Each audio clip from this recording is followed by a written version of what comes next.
Episode 19 was a really heavy episode thematically, and I didn't expect the show to go so far to reveal this about Bakuo. The biggest thing it does and does well is reframe Bakuo's love for spy stuff and heroics, not as something that he chose on its own, at least as first, but it was something that was implanted. The reveal that Ko didn't just train him, but they actively shaped his sense of duty through the cram school and memory manipulation was genuinely unsettling. Indoctrination disguised as aspiration. I do think that the idea might have hit slightly harder if Nox was directly involved instead of Agent Number 6, which I forgot her name when I wrote the script and I don't remember now, but with Nox being Bakuo's former teacher,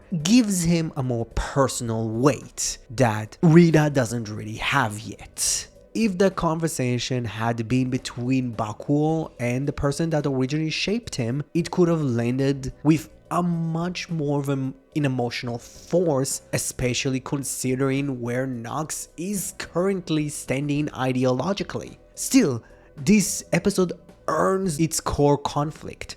Bakuo being forced to actually question why he's keep doing this, why he keeps fighting, why he keeps risking himself is a necessary pause. And the fact that he goes to the lady for help instead of answers is a really smart move. She doesn't confront him, she tries to probe him. She tries to guide his thinking just enough to control it. And when it fails, you see that she starts to recalculate in real time. Bakuo resists the mind control. It isn't about strength, but it's about clarity.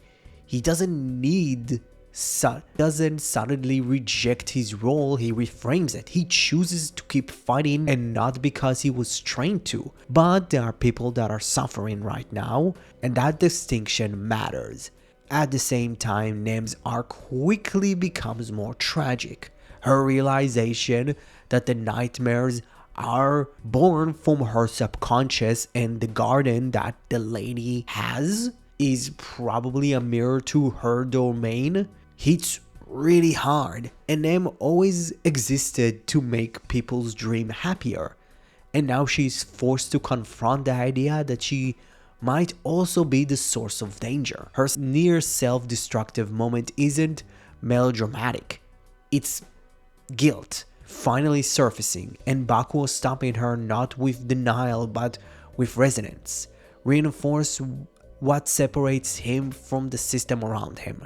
He refused to let responsibility turn to self-erasure. The death game nightmare is brutal, but purposeful. It exists to force a choice: fight or die, act or vanish. And in that sense, it mirrors Code perfectly. The final battle worked not because it was a big spectacle, but because of its intent. Bakuo doesn't win by overpowering the nightmare, but fully committing to protection. When he declares that he would defend every single one of his comrades and follow through the full house. At least I think so. I don't know, I don't really play Bolantro for the poker. It gives me good dopamine. It is a Bolantro reference, right? But fine. But in the end, it doesn't really feel like a combination of a big arc. It's a small step for Bakuo's real development. It's not about strength for dominance, but strength for preservation. The aftermath is quite quieter, and honestly kind of more impactful. Korra remembering everything and choosing to return to Code as Agent Number 6 isn't framed as triumph. It's just returning to the norm. She isn't going back because she wants to. She goes back now because she remembers. She has no longer any right to run. Kahara giving Nazca the camera was a genuinely good touch. Pretty much saying to her, keep the truth. I would carry the burden. And Asuka accepting that, choosing to keep finding the black cases from outside feels like genuine real growth. Not everyone needs to be an agent to resist the system. The ending with the freeze seals the deal. Code doesn't promise safety. It doesn't promise well-being. It offers purpose. It offers purpose. Immediately, at a cost. Rehiring Kohara as code number 6 at a cost. Free rehires Kohara as agent number 6, handing her a new driver. Not as a reward, but as a leash.